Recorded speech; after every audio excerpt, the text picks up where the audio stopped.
7 minutes in length, with the first and last kind of protected time, which means that the first minute you will hear. That means that you can offer POIs to the other side of the house.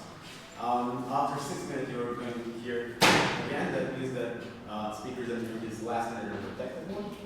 And after 7 minutes, you will hear, which means if you're speaking, you have 15 seconds, more or less, to wrap it up and take your seats. Do we have any questions before we start? Great. Then without any further ado, I have a great privilege of recognizing the Prime Minister for this bit.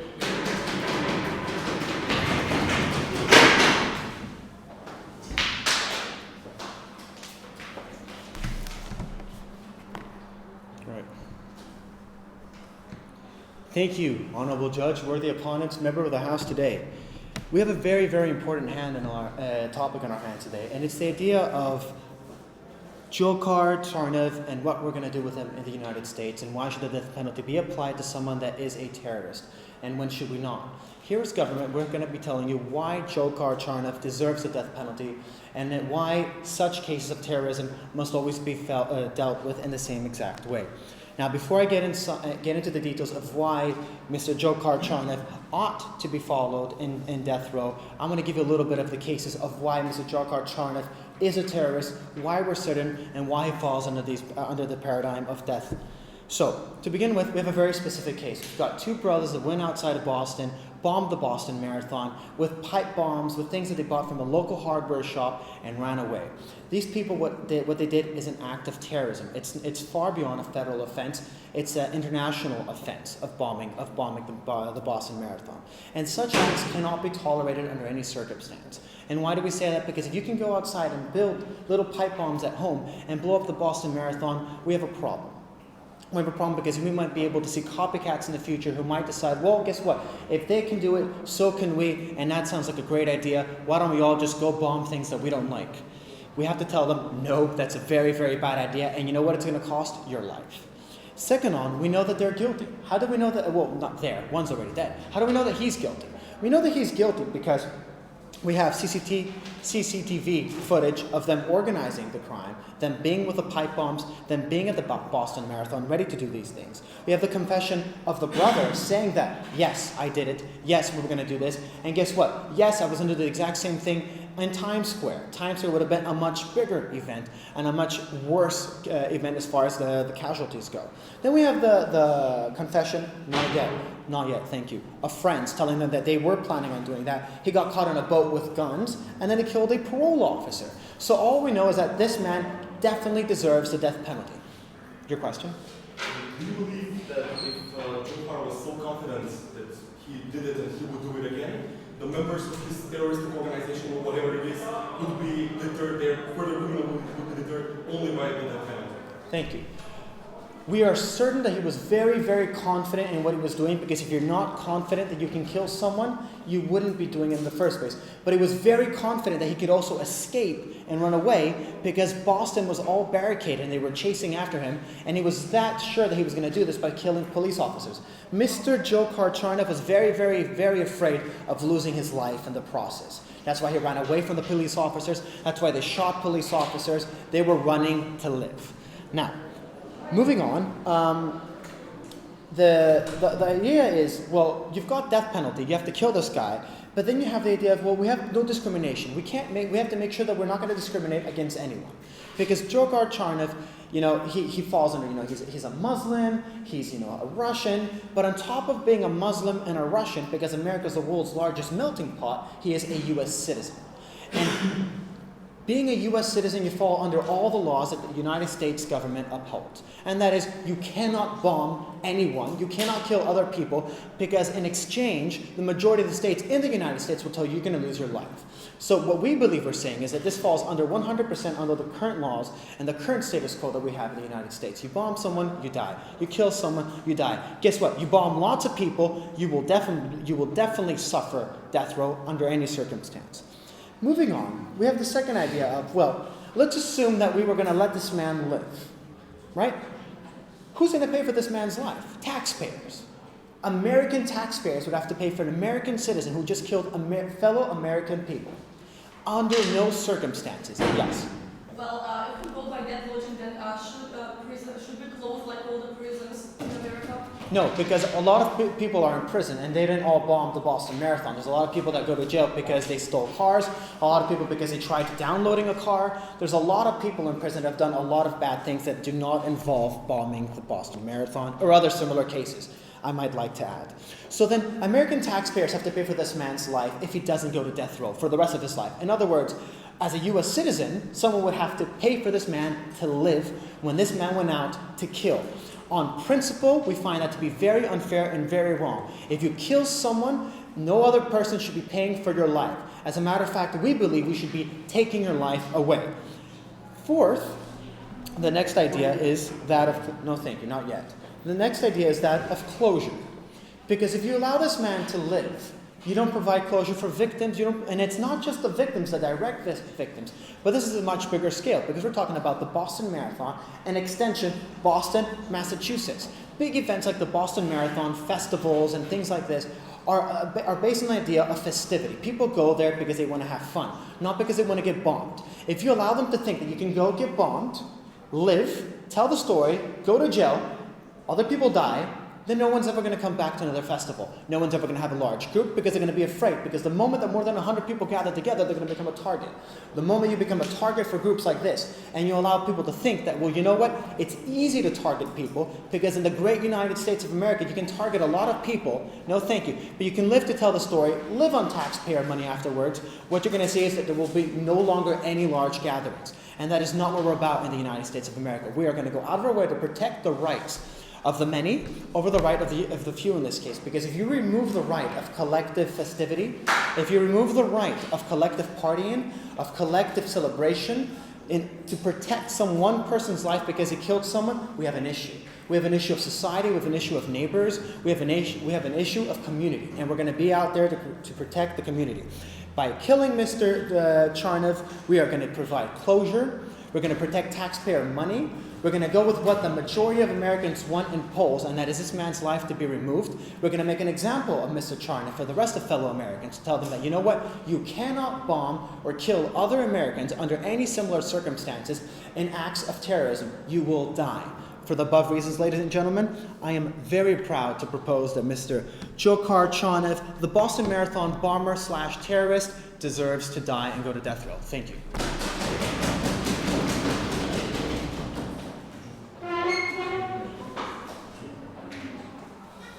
We'd like to thank the Prime Minister for his final remarks, and I'll go to the alternate to involve on the leader of the other.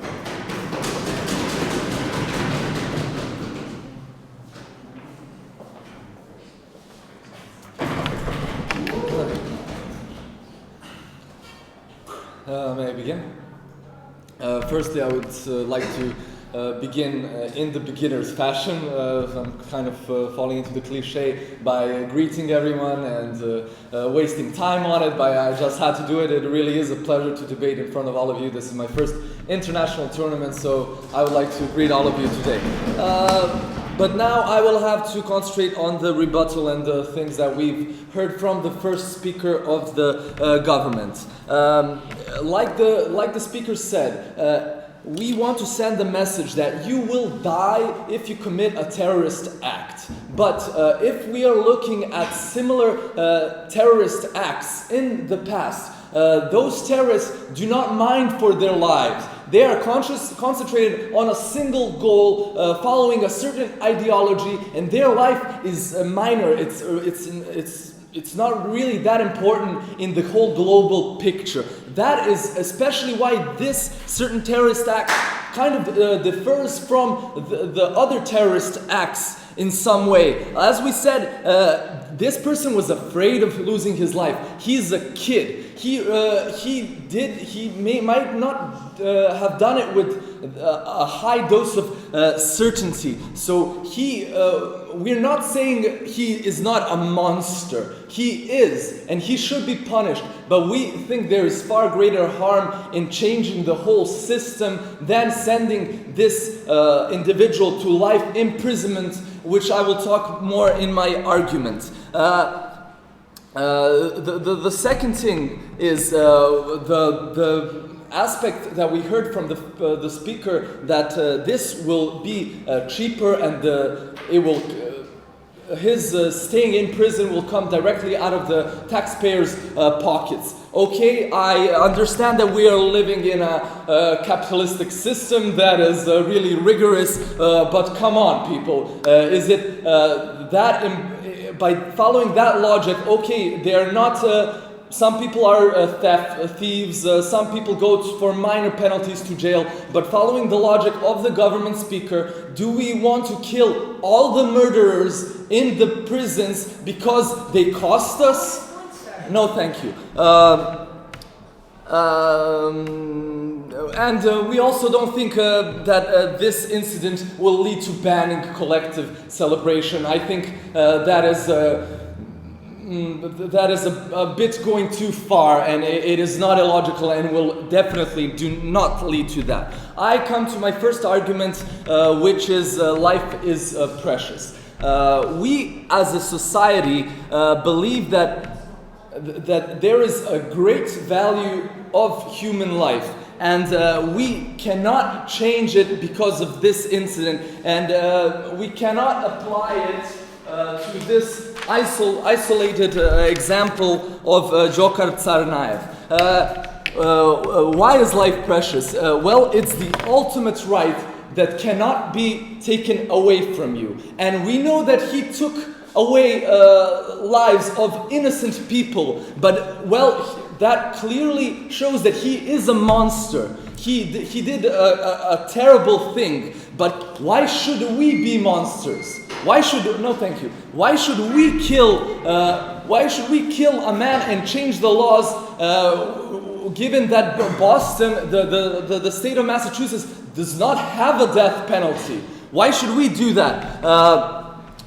Firstly, I would also like to say, why was the death penalty abolished in the first place? Well, in my opinion, it was abolished because of the progression of democracy. We still have the death penalty in countries such as Saudi Arabia, but in the United States, we have a tendency of abolishing the death penalties in many states. And this policy is continuing, so we shouldn't go backwards. We shouldn't regress and deteriorate on democracy. Before I continue, I would like to take the question. Can you be 100% sure that by keeping Mr. Tsarnev in jail, he's going to be 100% rehabilitated and not go out to commit the exact same crimes and exact same Thank you. He will not be able to come out and commit the same crime because we would put him in jail for life. Okay, and because of the progression of democracy, no thank you, we cannot do that. We also feel in some way that he should be given a chance. He should be given a chance in that prison to find his inner peace in some way. We do not think that killing people will give reconciliation. We think that is wrong, and that with following that logic, we will lead to even more murders and even more disasters and more violence. No, thank you. We cannot. What we identify as the harm in this problem, in this motion, is that we cannot fix problems by execution. Thank God there is a prison where you can send dangerous people. And this individual is a very young man. And if he has to spend 60 years in prison, if he has to spend 60 years in prison, we believe that it may be kind of abstract and fluffy, but he will think about his actions. He will get to the point that he knows that he did something wrong and that society is punishing him for that. And even if we kill him, the family will not get total reconciliation. That is impossible and out of the question. We shouldn't even debate about that. They will only get temporary reconciliation because they're frustrated, angry, overflowed with emotions. But they will also think, okay, that person who killed people is rotting in jail every day in a small cell, living the worst possible life ever. And we think that certainly that is a better way, and we should definitely keep the status quo and do not change it because of one isolated incident. For all these reasons, I beg you to oppose. Thank you.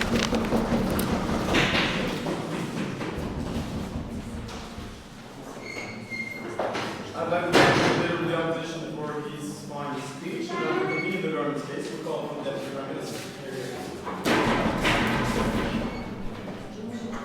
What's the motion?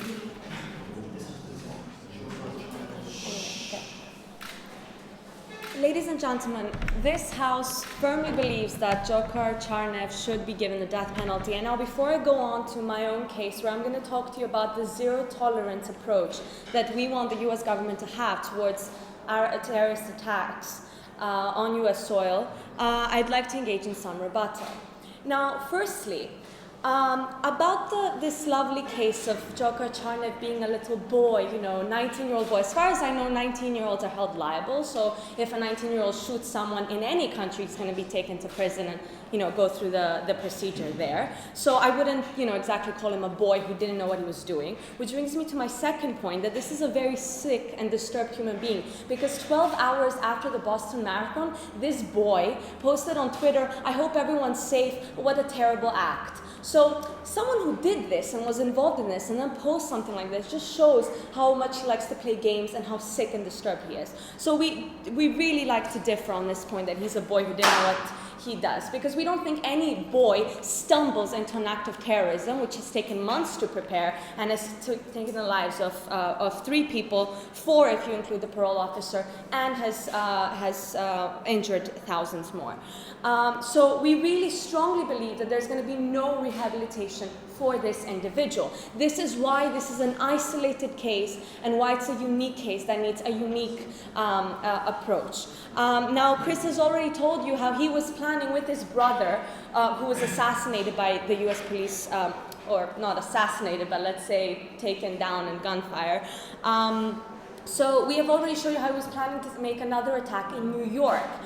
So we strongly think that he has this mentality, and that it's going to be very difficult for him to rehabilitate and to be able to partake in society normally.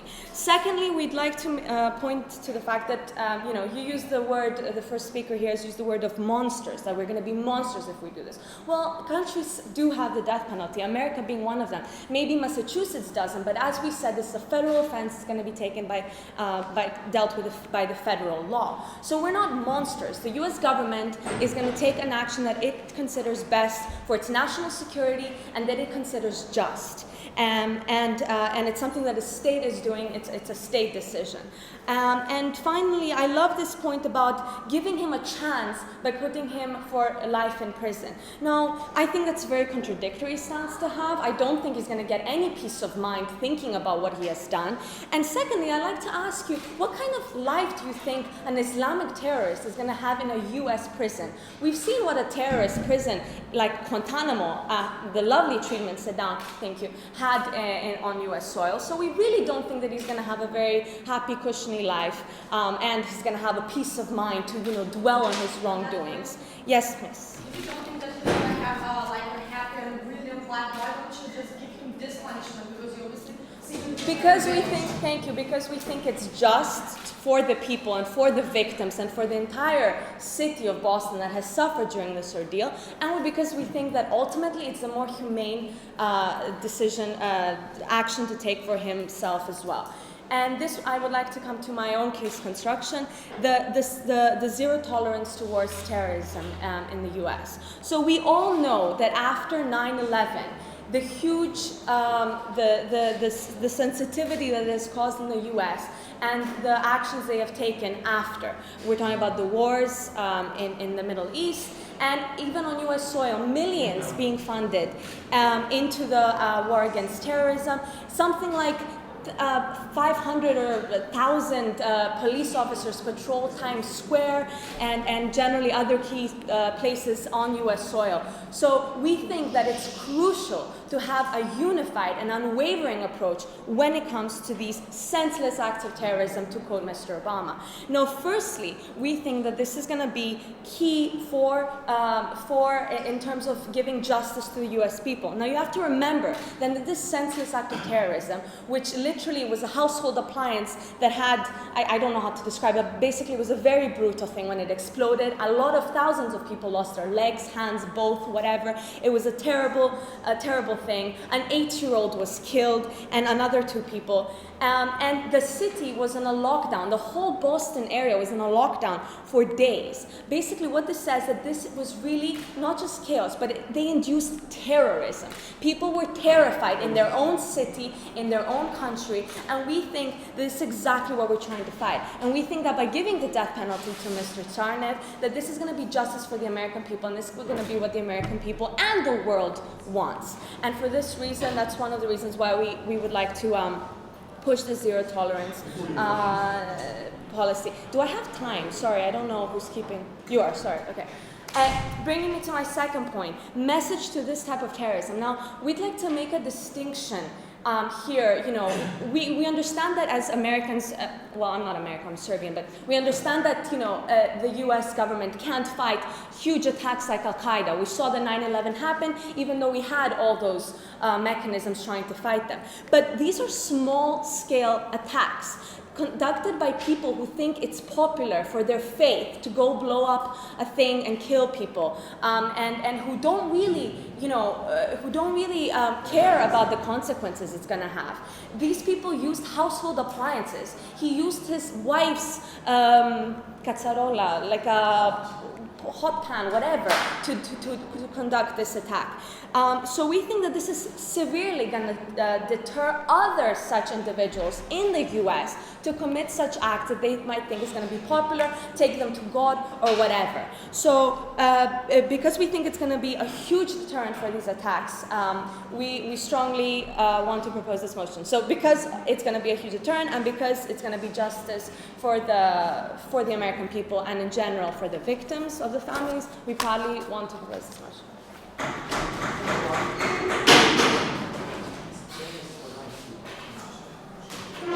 like to thank the Deputy Prime Minister for her participation on the bill for self-education on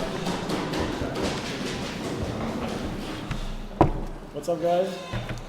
All right, so we're talking here about justice for Americans, and the government actually said that justice for Americans is execution, which we strongly disagree with. Strongly disagree with. So it was 1776, independence of America. There was a new nation born. They had a new constitution a little bit after that. They're a country that represents freedom, that represents right for people, that represents a place where anyone from the world can go and have freedom, not because of his country, not because of the place where he was born, but by just by the fact that he was born. Just the fact that he is alive, that he is a human being, he has some rights that you cannot take away from him. And this is where we're going to. And now, the states are specific because we have different states, and this is how the states were created. You have different states, and different states have different laws. And then you go to the state which laws suit you, which laws you like, and this is how the states were first created. Before I continue my story about that, I wanna do some rebuttal. First of all, we were talking about the happy life. What do you care if he has a happy life in jail or not? You're going to kill him anyway, so at least give him some life as we had. We were talking about what is... there was a lot of talk about what was used. He used some pipes. It doesn't matter what he used. He's a bad guy. He used guns. I mean, he didn't use guns, but he could have used anything. He could have used guns. He could have done anything that any past terrorist did, but he's a bad man, and you should put him in jail away because of that. That is the purpose of jail. What is the function of jail? We have a society, and we have this place that we can imprison people that are dangerous for us. We take someone away, and we put them away for that. And then, out of our taxation, we pay for their food and heating and stuff, and that is the purpose of function. Now my first argument is going to be the role of America, the role of America in the world. As we're losing this idea because of things like this. We're losing the idea that America represents justice, that America represents freedom and rights. Before I go on. These 2 points are not contradictory. America can present freedom and have a zero-tolerance approach towards acts of terrorism, as it is shown. Okay, thank you. But do they have a zero tolerance for things like that? We had a bunch of situations where kids went to school and killed 20 of their classmates, killed more people than this guy did. We have the case of the Joker, who in front of a theater used a gun and killed a bunch of people. He did not get executed. This is the same case. And what is the law of the United States? You use the laws that have happened already, and then you use them. Sorry. All right. The United States does not only stand there for its people, but for people all around the world as a role model for rights, and as a role model for this sentence that execution does not mean the happiness of its people. It cannot mean that killing somebody cannot bring happiness to somebody else, and if it does, we cannot encourage it by doing so. We do not want to encourage this kind of behavior in people, in Americans, or in any part of the world. We were talking about expenses. All right, let's not talk about expenses. My partner was not good with that. All right, so someone has to pay for the lives of these men. And we believe that he will pay for the lives of these men by being in jail. But he still has a right, as my partner said, a right to maybe know something more, a right to maybe find peace in himself, to find Jesus. Whatever. He has a right to do what he thinks. He has a right to think. He has a right to live. No matter what he did, he's a monster. We're debating about this because he killed some people. Why should we kill him as well? Why should we be the same as him? Go ahead. In other situations, we have similar situations. We either have children that have shot people in theaters. The Joker went inside and shot people and then shot himself. The people that threw planes inside buildings shot themselves. We have never caught them alive. This is the first time that the terrorists... We have caught a few people alive. A few months ago, there was a situation where they caught a guy in school. He shot about a bunch of his classmates. He was about to kill himself, but they caught him before it. And he is waiting. I don't know if he's waiting trial or what's going on, but he's not. It's not talked about his execution. We have Breivik. On the other hand, he killed 50 or more people, and he's still alive. So we're showing our maturity there. And we're showing our maturity as a society to not kill him because of something that he did wrong. And maybe he'll never get a chance to come back into the society because he is that dangerous, and we need to put him away. We're not defending him by any way. We're defending life. We're defending the pure humanity in us. The fact that we are born. The fact that we are born. The fact that nobody is allowed to take your life away, which is in the law, should also apply to the state itself, and especially to the state that represents democracy, freedom, and rights in the last 200-300 years, because they're at the top. They're at the top. If they have actions like this, this will be copied. She said that the first speaker said that somebody might copy him, but what if somebody copies the states? We are showing people that now, if you do not like somebody, because we can basically put it like that, we do not like him because of his actions, let's kill him. This is what he did. This is what we can't do. We have to be better than him. We cannot be the same monsters as he is. Can I have my time, please? Just 1 minute? All right. So, just to sum up, America is the place where people... America is a land of people... is a place where we have rights, where we have freedoms that people all around the world look up to. That is the most progressive in its defense of human rights and human life, and we cannot take life away, even if that life took other lives away. We do not have the right ourselves to take that life away. We do not have the right to kill someone, even if he killed how many people. We had this in the past. The whole American law system functions on not only on this, but on how cases were done in the past. Then we look up how they're going to be done in the future. We have cases that people killed many people, that had massacres, but were not executed outside of Texas, maybe. But so why should we do it now? Thank you.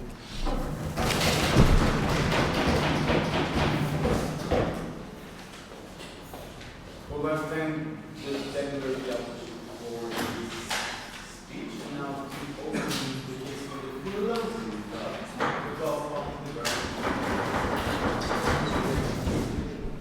Thank you.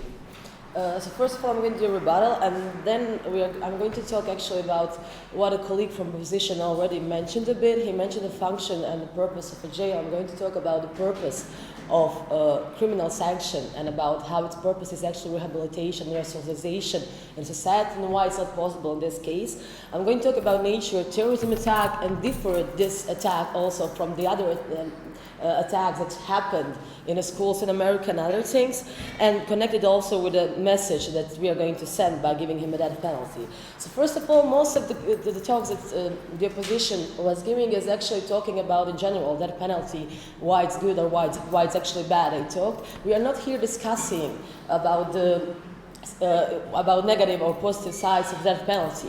It already exists. We are discussing about this particular case and why death penalty should be introduced or not introduced in this particular case. Also, they were talking about how America is a country of freedom, about the role of America. Role of America, first of all, it's a country of freedom. Yeah, it is, but freedom is not unlimited. You have to be 21 before you drink. If you commit a crime, you get a sentence. You get a criminal sanction. So freedom is never limited. And what the role of America is actually nowadays, they are the ones who are leading the fight against terrorism. And the entire world looks at them and expects from them to do everything possible to fight terrorism. And that's why America has a special role to do everything possible to stop the terrorism and to win that fight and combat against terrorism. And that's what I'm going to talk later a bit. By their introducing the life sentence as the other measure that they would actually give to him, they're actually agreeing with us, and what I'm going to talk right now is that he cannot be rehabilitated. So the purpose of the sanction, the purpose of a criminal sanction is one of the main purposes is actually rehabilitation of that individual who committed a crime. And when the judge is actually giving a sanction, he's taking into consideration all elements, and especially that element about what's the best way to rehabilitate him and to get him back to society so he can have his normal life. That is why, for example, minors are not allowed to stay in the same prisons as the adults, because they want to stop the negative effects, negative influences of the adults towards minors. So you agree that he cannot be rehabilitated. We all agree that he cannot be rehabilitated. So the criminal sanction of life sentence does not fulfill its purpose. It does not fulfill the purpose of rehabilitation. And when you cannot fulfill a purpose of rehabilitation, then you do the death penalty. Because by death penalty, you fulfill other purposes of criminal sanction. That means, first of all, punishing an individual for his crime. Really, really important. Stop him from committing that crime ever again, and sending a message to people that if you do that crime, we are going to punish in that way. Prevent other people from doing that. Prevent other people from doing that crime too. One of the main reason why he cannot be rehabilitated is because he's a terrorist, and we all agree to that. Terrorists are raised since their early age. They've been systematically brainwashed, and their values and their beliefs are so inside them that it cannot be changed. So you can put him in a jail, and what are you going to do? First of all, you cannot change him. He will still have his values, his beliefs. You have a danger of him escaping. You have a danger of him influencing other people there. You have also a danger of the violence towards him, and danger that he's going to be killed in the prison, and then an entire media chaos about how he's being killed in the prison and everything. You are solving the problem by giving him a death penalty. You stopped him from you stopped him from committing the crime ever again. You fulfill all the purposes of the criminal sanction by giving him a death penalty. Also, yes, yeah. Thank you. We did not say, we said that he could not be rehabilitated in the way of him getting out and interacting with the society. He can be maybe spiritually rehabilitated, but we don't care about that. He will be stuck in a hole and he will spend the rest of his life there. I've got. But the point of rehabilitation, a prisoner, is actually to bring him back to society so he can live.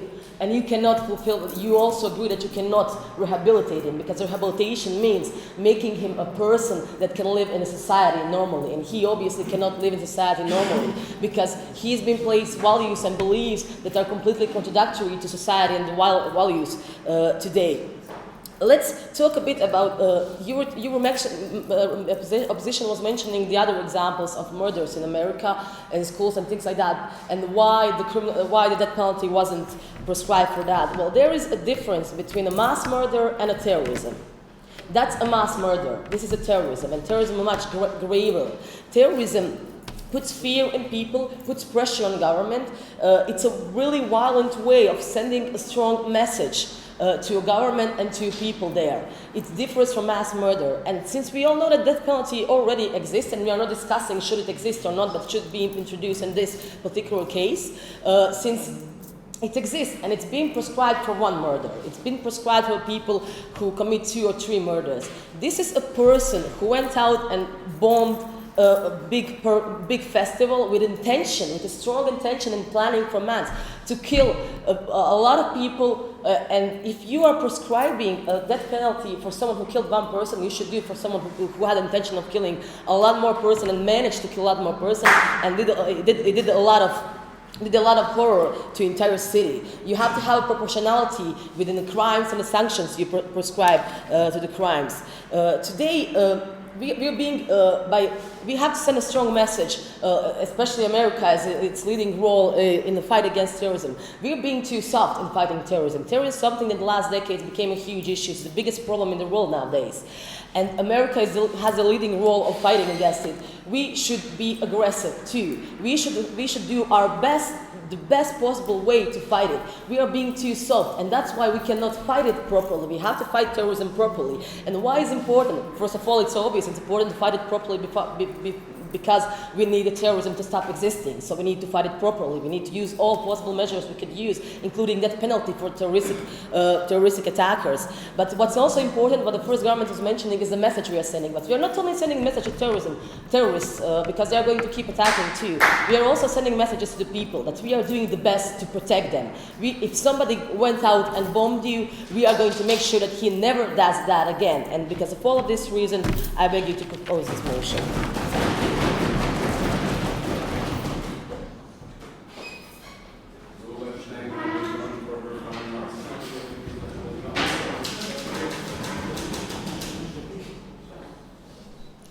Okay, ladies and gentlemen, the last speaker finished her speech by saying that we need to develop the best possible mechanism to protect our citizens. And what the closing opposition today will try to prove you today, that the both sides of the government today didn't offer the best known mechanism, because they first of all didn't show us why we should talk about only this case. And in this speech we will talk about 3 things. After we refute the argument, we will talk about 3 things. First of all, we will tell you that this measure is not justified. Second of all, we will tell you that this measure is not necessary. And thirdly, we will tell you that this measure is not efficient.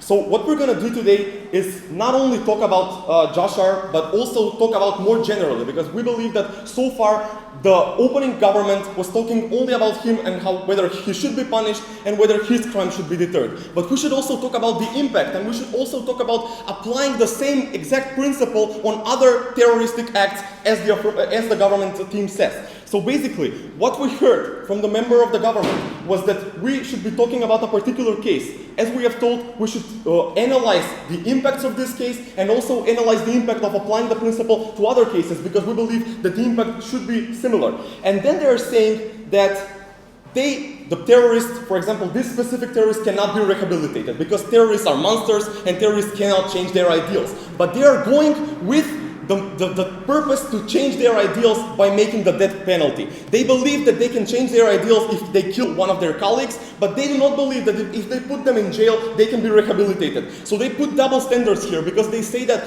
I can be afraid if my colleague dies, but I cannot be afraid if I rot in a jail where I have very, very bad conditions and I cannot change myself. So basically they have disproved their whole case by saying that terrorists cannot be rehabilitated in jail, because the exact same principle is used when we're doing the criminal offense. But what we're trying to say is that the impact is much more negative when we apply the death penalty. Why is this so, ladies and gentlemen? The previous speaker has told us that the terrorism is one of the biggest crimes today. The first table has shown us that terrorism works by spreading fear, spreading chaos, and spreading panic. What does America do right now, regardless of any law? What does America in principle do when they do death penalty? they show publicity to the terrorism, and they show to their people that this is a very important problem, that this is something that really does concern us, and this is something that we should be afraid of when we walk on the streets and when we go to further public events. So they are basically spreading the fear, and they are basically a support mechanism to the terrorism, to the further terrorism, likely a support mechanism that will prevent the people from having their own liberties and freedoms. So we're not only talking about Djokar in this debate later.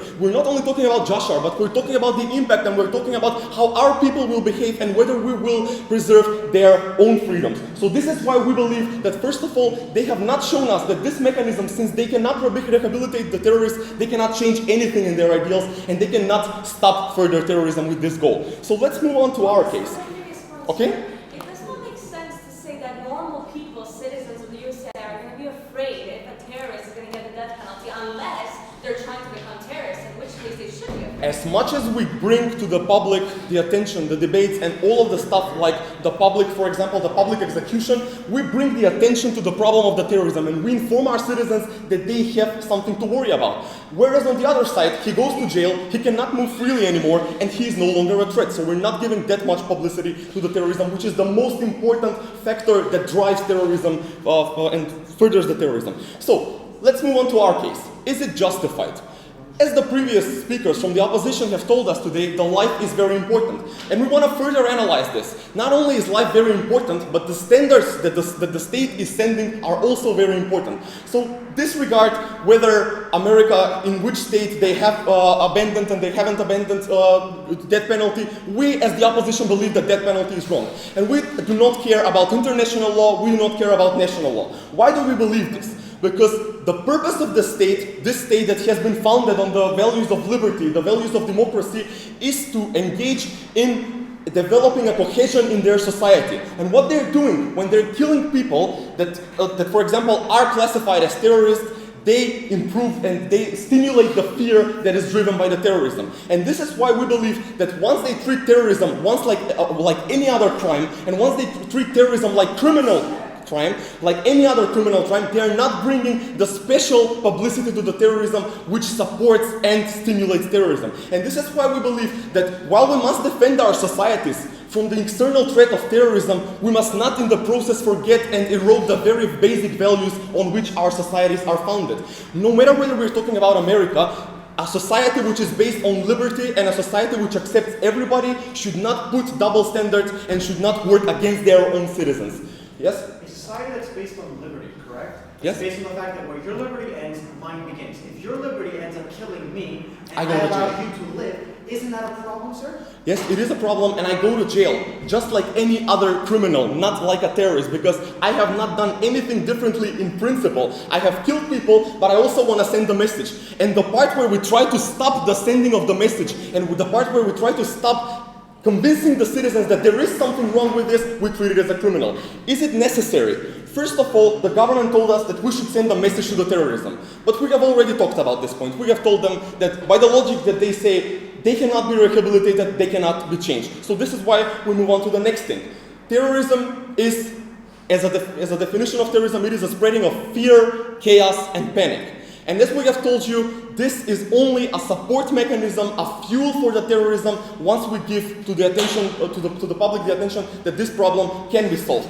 Thirdly, let's talk about the efficiency. The previous speaker was talking about the purpose of the criminal justice system. Well, we believe that there are two purposes. First of all, to deter the criminal, to stop the criminal from doing something like this again. And we're doing exactly the same once we send him to jail. There is no difference between our approach and your approach in fulfilling the first role. And the second role that you have mentioned is the whole impact factor. So preventing further criminal and, for example, giving retribution and giving the citizens the perception that they have a liberty and the perception that terrorism is no longer an external threat. But the second role cannot be fulfilled with your option.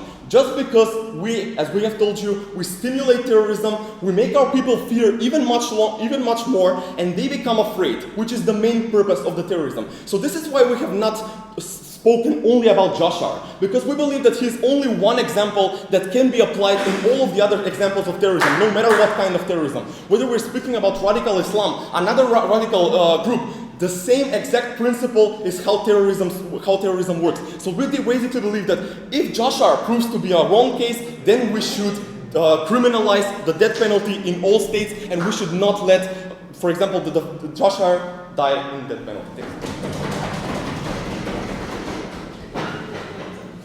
We're going to thank the member of the opposition for his fine comments, and now to close, we're going to take the call on the government.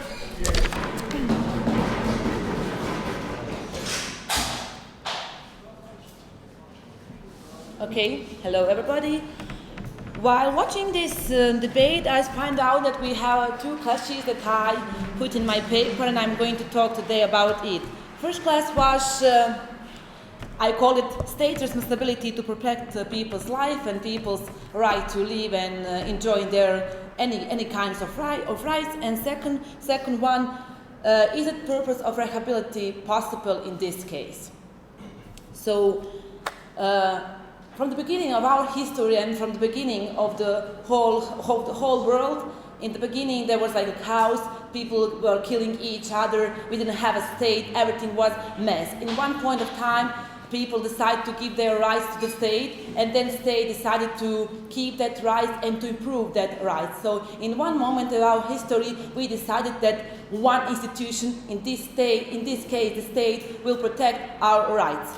And today, in 21st century, we have the same case. We have United States of America, and we have the people in America who were threatened by the terrorist act, and in this case, we have that main and the most important purpose of the state is to protect of the people's life. So you can watch it from the side, what is much more important, individual rights or the collective rights? So in this case, we have the guy, Djokar Tsarnev, who killed people and who should be punished by that penalty. And on the other side, you have the people from the Boston, from Massachusetts, from the whole America or the whole world who are afraid of visiting some mass festivals, sports events, and whatever. And what we then should do, just like be quiet and nothing do. In that case, we need to demand from our state to act something, and in this case, that is like death penalty. So we think that in this moment, some rights should be abolished. In this case, individual rights of Djokar Tsarnev, and that the state should protect collective rights because the state depends on their people. Yes. Suppose I'm one of the relatives of the victims in the Boston Marathon. What is the difference between the retribution that I get once he goes to jail and I no longer see him, and if he gets the death penalty and I still no longer see him, but my relatives are still dead? Yes, I understand what are you talking about. We as a government, we don't like think just in this time, in this moment. We want to watch in the future, and we want to to stop all future terrorists who can kill your relatives or who could kill my relatives. So we don't have like some short plans, we have like big plans for the future, and we want to deal with the terrorists, and we think that that penalty is the best way for dealing with terrorist acts. So our second clash was the purpose of rehabilitation. So is the rehabilitation will the purpose of rehabilitation will be possible in this case? What you have, like the opposition said, okay, Djokar Tsarnev, very interesting name. Djokar Tsarnev is a monster.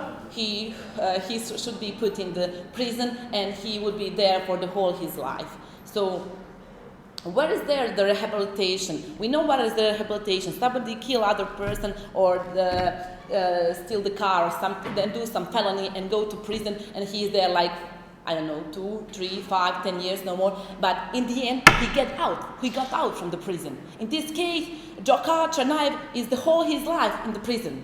So what is the purpose of his rehabilitation? As the people from the government say, we are giving the money for his rehabilitation. He's taking our money for his meals, for his sleeping in the prison, and in the end, he will not be again the health part of our society. Because okay, maybe we can assume that he could be rehabilitated, but we, on some way, prevented that rehabilitation by putting him in the jail for his life. Yes. So if you basically believe that someone cannot be rehabilitated, Yeah. what is the different mechanism, psychological mechanism, for example, if I'm a colleague of the terrorist, that convinces me not to do terrorism anymore, as I am already aware that I can either rot in jail forever or become... Yeah, but then you will not have an idea to make terrorist acts. If I tell you if you do terrorist act, we will kill you. So there's like no point to do terrorist acts, and in the end, the whole people who are living in our city, the state will be protected. But what I will continue now with the protocol rehabilitation. So if we can propose that, if we can presume that Djokar Tsarnev will be in the jail, we will talk with him, trying to make a better person from him. But what is the benefit for society of that rehabilitation? He will not go out from the jail. He will stay there for his entire life. So the purpose of rehabilitation is that doesn't exist. And from the other point of view, he's just like the cost for our people and for our society.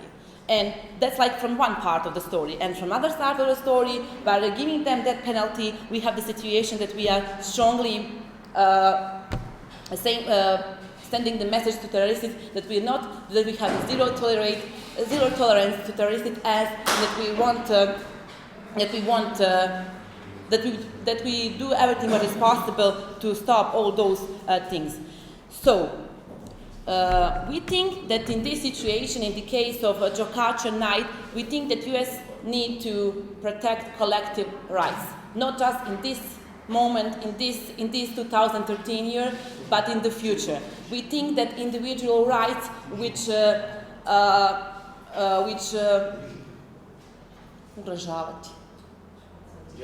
jeopardize the rights of the people of one city or state should be punished, and we think that in this case and for other terroristic acts which could happen in our society, we think that penalty is the best mechanism to stop that.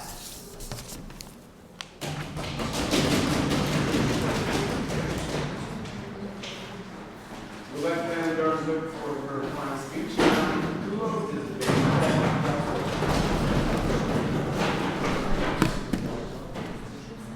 Can I start?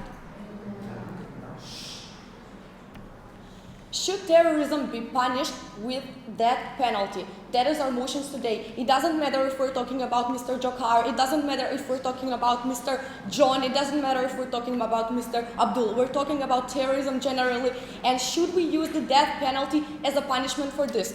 Now, what we heard from the opening half of the debate is debating whether this measure fulfills the roles of the punishment and whether capital punishment is a much more better option than the imprisonment. Now, in summation, we were talking about the money issue. Is it cheaper, or is it more expensive? We do not believe that this is like a core issue in this debate, but even so, the only answer that I had for this question is that they do not deserve to live from the taxpayers' money. When I asked in the POI, does it mean that we should like release all of the criminals from the prison? They never gave us like an answer. Why does someone who raped 20 women deserve to live from taxpayers' money, but on the other hand, why a terrorist does not deserve to live from this money? So their whole principle isn't really clear, because they never made a clear distinction between terrorism and the other monsters, as they say. Further on, we were talking about the purpose of the punishment. We believe that we can only say that capital punishment is better than imprisonment if they manage to prove that the criteria cannot be fulfilled by using only imprisonment. But this is not the case. First of all, why? The purpose of the punishment, to punish the people. We have this thing by using the capital punishment and by using imprisonment. They are both a type of punishment. Further on, to secure the society. Yes, we do secure the society when we take away his freedom and put him into jail. Now, what they said to this is, but we can never be really sure that he will not escape from jail. Yes, we can never be like 100% sure that he will not escape, but this is the case for all of the crimes. Terrorism is no different than all of the other crimes when coming to this. We have like a simple solution. Let's increase the security in the prisons. Further on, they were talking about rehabilitation, and as my partner explained, It's contradictory for them to say that on the one hand we can change the terrorist's mind that and prevent him from doing further attacks if he knows that he can be murdered. But on the other hand, if we put him into jail, we cannot rehabilitate him. Even so, even if we suppose that this is true, we can never really say for sure what will happen in jail. But we know that at least there is this 1% of chance in a second. There is this 1% of chance that he will rehabilitate, and it is we are morally obligated to give him even that chance. Man, we keep on saying we can never be sure when we follow your line of thought. But with our line of thought of zero tolerance, we are sure. Djokar Tsarnev would have never killed anyone else once he goes to death penalty. Exactly, but what I'm trying to say is that you never really made the clear distinction why terrorism exactly should be punished in this way. And also, we believe that the problem we have here is not with the punishment, but with the security system in the prisons themselves, if we agree to discuss this, which is really not a core issue, so I will move on.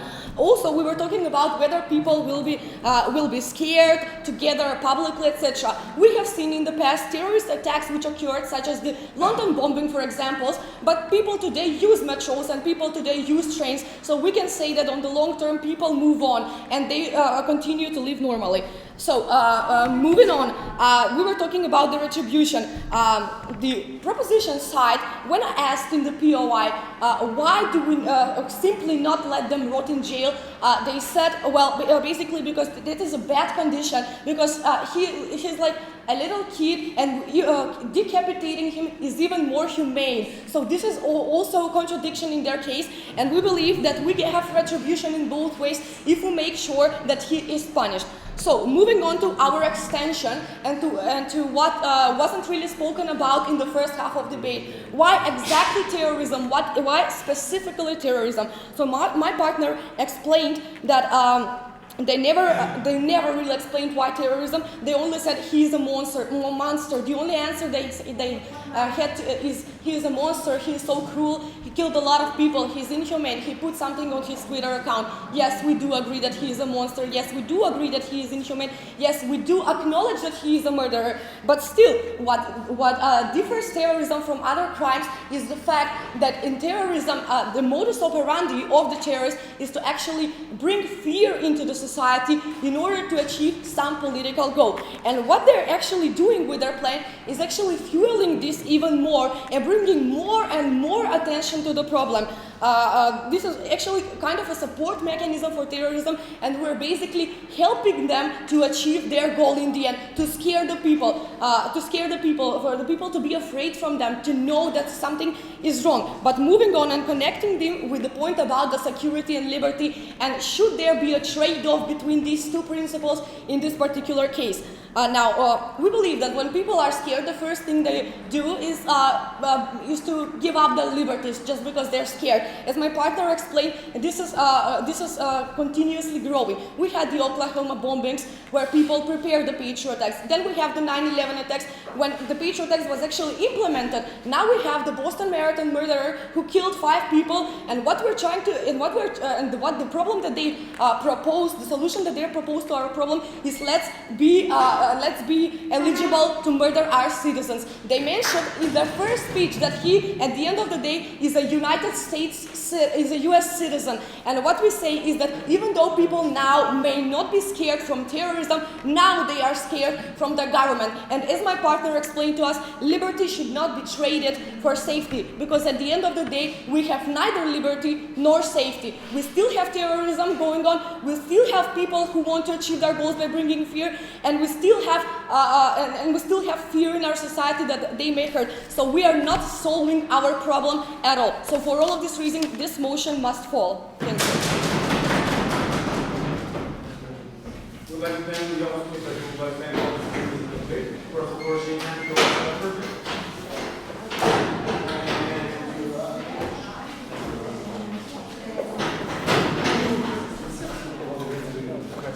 Congratulations.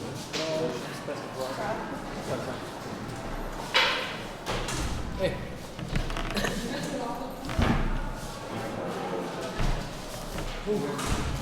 Well done.